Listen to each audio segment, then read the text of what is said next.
Namaste and Vanakkam, welcome. And I'm reacting to the problem with Telugu movies, and yeah, let's get into it. Kindly like, comment and subscribe. Telugu blockbuster Arjun Reddy का ये scene देखिए। Okay. आपको लगेगा कि ये scene थोड़ा disturbing है, तो बैकग्राउंड म्यूजिक भी थोड़ा डिस्टर्बिंग होगा, पर नहीं। इस सीन में जो मैक्सिकन गाना बज रहा है वो मानो ऐसा इमोशन देता है कि हम इस थप्पड़ को सेलिब्रेट कर रहे हैं। ये म्यूजिक ये दर्शाने की कोशिश करता है कि अर्जुन एक बहुत बड़ा हीरो है इस चीज को करने के लिए, और ऐसे सीन्स बहुत आम बात हो गए तेलुगु सिनेमा में। इसको टॉलीवुड भी कहा जाता है। फिर इस सीन को भी देखिए तेलुगु मूवी पुष्पा से। Pushpa. Sorry, man. ये सीन ऑलमोस्ट बताने की कोशिश कर रहा है कि महिलाओं को कोई प्रॉब्लम नहीं होनी चाहिए जब उनका पार्टनर उनकी अनुमति के बिना उनको टच करे, और एक्चुअली महिलाएं ये चीज एंजॉय करती है। My God. Thanks. अब ऐसा नहीं कि ऐसे सीन्स हमें बस टॉलीवुड में देखने को मिलते हैं, बॉलीवुड में भी कई सालों से हमें ऐसे सीन देखने को मिल रहे हैं। पर एक रिसर्च ने दिखाया कि 1950 और 2020 के बीच बॉलीवुड मूवीज महिलाओं के लिए अब थोड़ी बेहतर हो गई हैं। So slap that, just a slap, पर नहीं मार सकता। पर ये कहना तेलुगु इंडस्ट्री के लिए थोड़ा मुश्किल है। तो टॉलीवुड में प्रॉब्लम्स क्या हैं और क्यों हैं, इसी के बारे में मैं आपको बताना चाहता हूँ इस वीडियो में। Wow, this is a heated topic. Telugu industry में मेनली दो प्रॉब्लम्स हैं। पहली प्रॉब्लम है टॉक्सिक हीरोज की। Yeah, toxic. अब इसका मतलब है क्या? इसका मतलब है कि कई कमर्शियल तेलुगु मूवीज में हीरोज का व्यवहार बहुत टॉक्सिक है। हरासमेंट, अब्यूज లాబీలోనే పాతేస్తాం और स्टॉकिंग। నడుము ఎక్కడ చేయించిందిరా బాబు, ఇన్సాన్గా ఉంది। ये सारी चीजें नॉर्मलाइज कर दी गई। जैसे अर्जुन रेड्डी में मेन किरदार अपनी गर्लफ्रेंड को थप्पड़ ही नहीं मारता, बल्कि एक महिलाओं को धमकी भी देते एक चाकू के साथ, जब वो लड़की उसके साथ सेक्स करने के लिए मना कर देती है। Okay, so I just want to pause here to say something.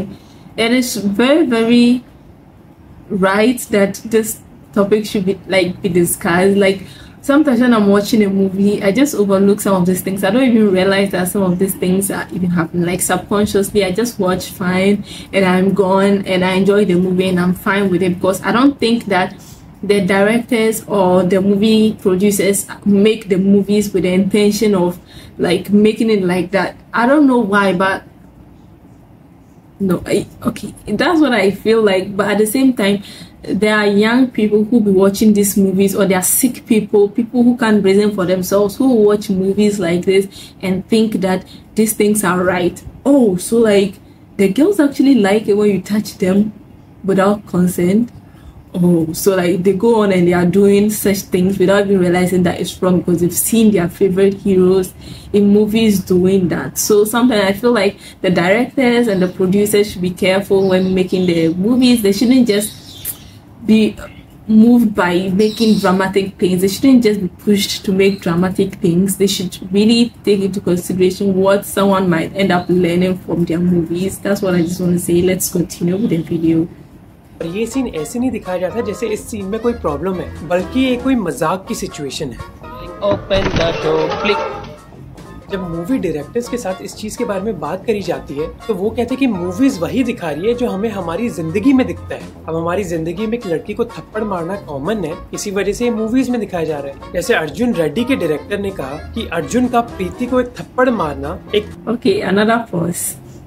I agree that in real life people might be doing this, but you as a director, you have to sometimes question yourself that like you putting this out there, that oh, we are just representing real life, which is true. There's a point, like they have a point with that, but you should also understand that your movie like is going to expose so many people to this who might not have even known that these things actually happen in real life. And they are, like, I don't think there are any disclaimers in the movies, or at least if you are trying to represent something like this in the movie, I feel like there should be some kind of disclaimer or something in the movie that, oh, like, this is not necessarily right. It should, like, this is not right. It happens in real life, but it's not right. There should be some educational aspect to it, so that either you do that, either there's a disclaimer, or you don't represent that at all in a movie, because this, you are going to expose so many people who look up to you and the actors as heroes, whatever, and there are people who are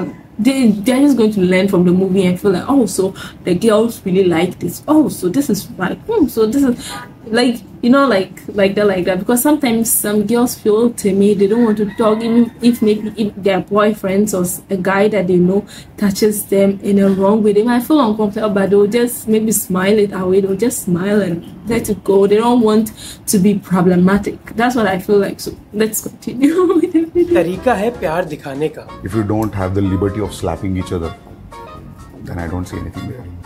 So I feel You want us to be slapping each other? I feel that they were never in love.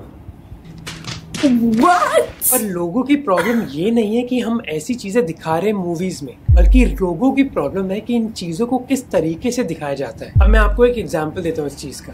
ये है एक Telugu movie आई smart Shankar. इस movie में main किरदार एक महिला को stock करता है और ऑब्जेक्टिफाई करता है. एक रात वो उस लड़की के पीछे भागता है और जबरदस्ती उसके घर के अंदर घुस जाता है. फिर वो दोनों हाथों से उसको पकड़ता है और करने की धमकी देता है. लड़की पुलिस को बुलाती है, पर जब तक पुलिस आती है उसने अपना मन बदल दिया होता है और वो उस लड़के के साथ प्यार करने लग जाती है.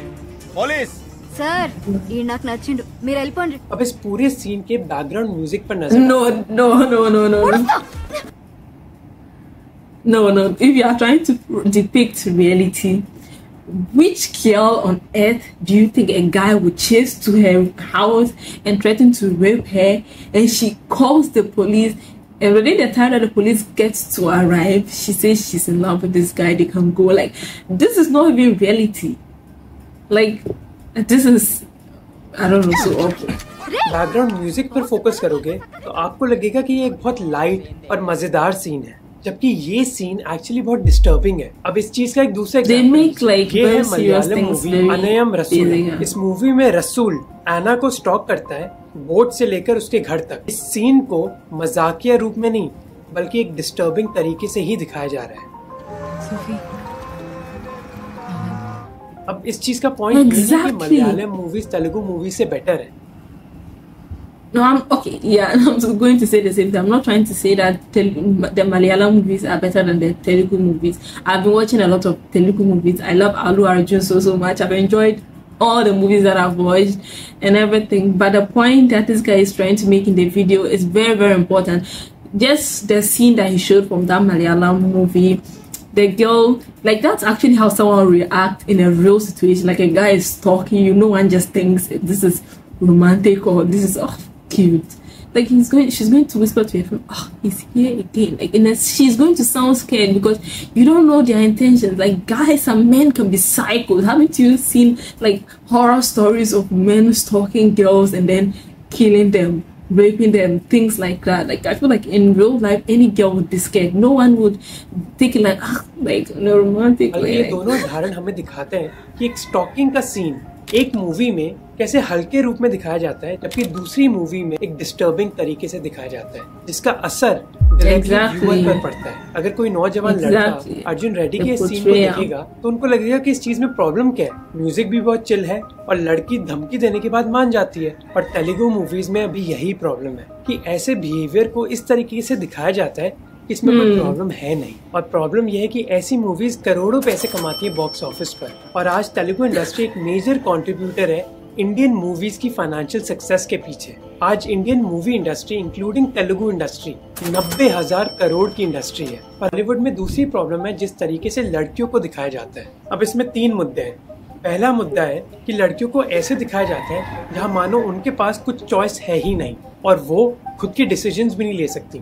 जैसे पुष्पा मूवी में मानो लड़कियां बस वही करती हैं जो लड़के कहते हैं. जैसे जब हीरो एक लड़की को किस करने की कोशिश करता है, ये दिखाया जाता है कि वो लड़की ये नहीं करना चाहती,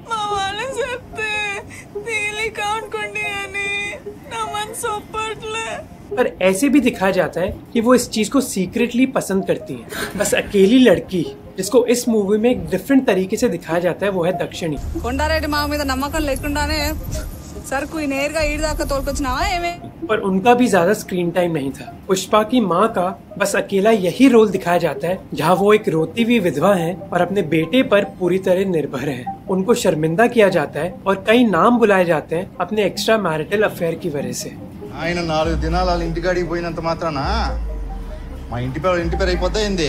अर्जुन रेड्डी में प्रीति शायद ही कोई डिसीजन लेती है अपनी जिंदगी के बारे में, ना वो इतना बात करती है और पहले सीन के बाद सब लोग ये भी भूल जाते हैं कि वो एक मेडिसिन की स्टूडेंट है। उन मूवीज में भी जो फीमेल सेंट्रिक हैं, जैसे वकील साहब, उधर एक मेल किरदार ही मूवी का सेंट्रल किरदार दिखाया जाता है। और अगर हम main stream commercial Telugu movies के बारे में बात करें तो कई बार सेंसिटिव चीजें जैसे भी मजाक बनाया जाता है। బలవంతం చేసిన Oh my God. బాబు మాకు నచ్చాడు, అబ్బాయి చేత్తోనే తాళి కట్టిస్తాం। या फिर इस चीज को यूज किया जाता है एक हीरो का बढ़ावा देने के लिए। अब आगे बढ़ने से पहले अगर आपको हमारा वीडियो अच्छा लगा प्लीज सब्सक्राइब कीजिए हमारे चैनल को ताकि हम ग्रो कर सकें। दूसरा मुद्दा है कि किस तरीके से तेलुगु हीरोइंस की सेक्सुअलाइजेशन करी जाती है इन मूवीज में।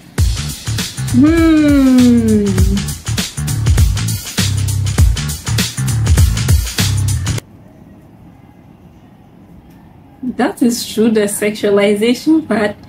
That is very, very true. If you guys have watched some of my reactions to some of the music videos, South Indian music videos that I've reacted to, I don't know, but mostly the Tamil and the Telugu ones that I've reacted to, I even mentioned that they loved the novel of their girls and they like romancing and all that. Like, but personally, I haven't watched one that I had such a huge problem with, or maybe I've just not noticed, but it's a point that the sexualization is definitely there. Like, they definitely sexualize the women in the movies, or at least the songs that I've seen. And the movies too, I watched the movie, the Guntur Karam movie too, and how Mahesh Babu, when he first met Sri Leela in the movie, and like the interaction, the very moment, I don't know, it's just a weird thing, but it's part of the movie and I didn't find it difficult. It was cool, I enjoyed it, but it's a point.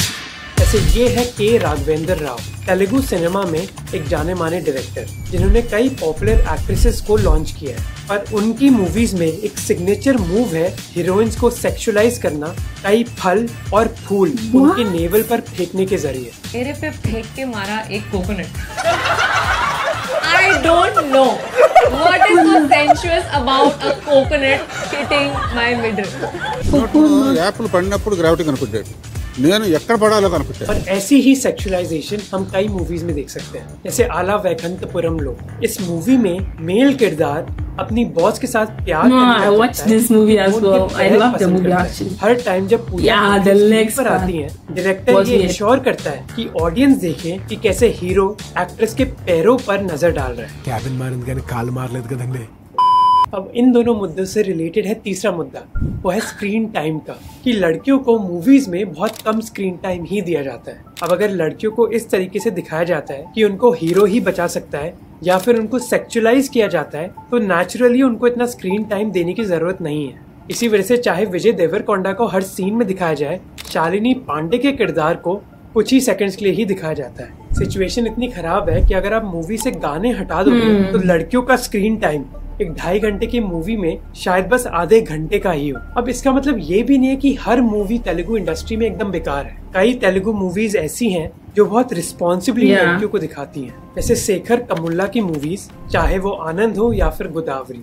అమ్మా first ఆయన నాకు sorry చెప్పను, అనవసరంగా అరిచారు నిన్న ఆయన, నా pant షర్ట్లు ఏం చేశాయండి? या फिर अरुंधति।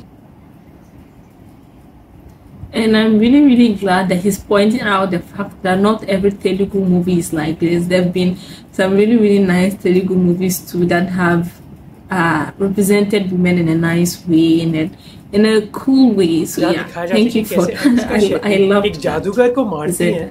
इसके अलावा अरुंधति मूवी में भी फीमेल कैरेक्टर को बहुत रिस्पॉन्सिबली दिखाया जाता है। पर अनफॉर्चुनेटली वो तेलुगु मूवीज जो सबसे ज्यादा पॉपुलर हुई हैं उनमें लड़कियां या तो सेक्सुअलाइज्ड है या फिर हीरो पर हर चीज के लिए निर्भर है। तो सवाल ये है कि ऐसी प्रॉब्लम्स है क्यों तेलुगु इंडस्ट्री में? इसके पीछे 3 कारण। पहला है business. Our business is our business, none of your business. ये है नंदिनी रेड्डी, जो एक बहुत सक्सेसफुल फिल्म मेकर है टॉलीवुड में, जब उनसे पूछा गया कि तेलुगु मूवीज में लड़कियों को ऐसे क्यों दिखाया जाता है, वो कहती कि इस चीज के लिए बस एक चीज रिस्पॉन्सिबल है, बिजनेस। क्योंकि आधे से ज्यादा तेलुगु सिनेमा की ऑडियंस लड़के हैं जिनकी उम्र 35 साल से कम है। अब जब तक लड़कियां इन मूवीज की ऑडियंस नहीं होंगी, उसका मतलब है कि मूवीज भी इन लड़कों को ध्यान करते हुए ही लिखी जाएंगी। वो कहती हैं कि लड़कियों को इस तरीके से दिखाना,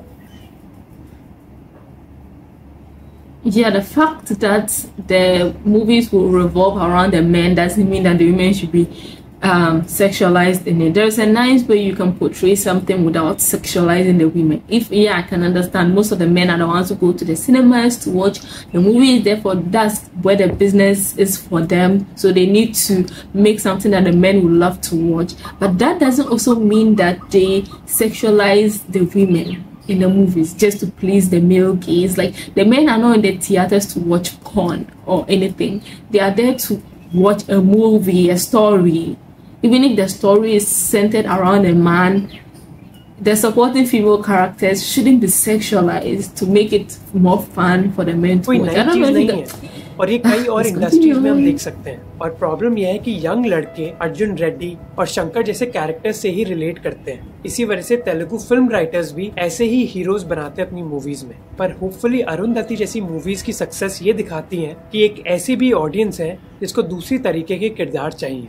दूसरी एक्सप्लेनेशन शायद ये है कि हमारे समाज में प्रॉब्लम है, इसी वजह से हमारी मूवीज में भी प्रॉब्लम है। और जब तक हमारा समाज ठीक नहीं होगा, हम ये भी नहीं उम्मीद लगा सकते कि हमारी मूवीज चेंज हो जाएंगी। जैसे कई फिल्म मेकर्स और एक्टर्स बहुत रेगुलरली लड़कियों के खिलाफ कमेंट्स करते हैं। जैसे प्रोड्यूसर चलपति राव ने एक बार कमेंट किया था कि लड़कियां के लिए बहुत काम आती हैं। फिर एक्टर और एमएलए नंदमुरी बालकृष्णन ने एक बार ये कहा था, Oh my God.